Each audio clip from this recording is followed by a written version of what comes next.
Calcium குறைபாடும் தமிழ் மருத்துவத்தோட பார்வை அதுல எப்படி இருக்கு அப்படின்னு சொல்லிட்டு கொஞ்சம் எக்ஸ்பிளைன் பண்ணுங்க.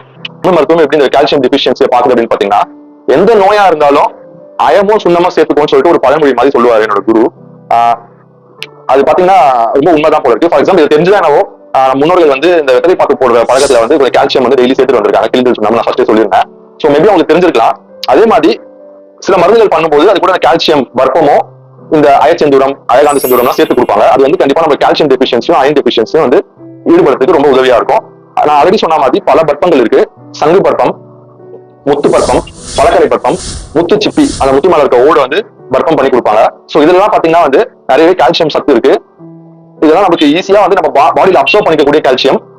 ரொம்ப ஃபாரின் மெட்டீரியல் இல்லாம நம்ம ஃபுட்டு மாதிரியே இப்போ வந்து நத்தை ஓடு இந்த மாதிரி பற்பங்கள் வந்து நீங்க எடுத்தீங்கன்னா அதுக்கு கால்சியம் வந்து பாத்தீங்கன்னா பாடி வந்து ஈஸியா வந்து அப்சர்வ் பண்ணிக்கும்.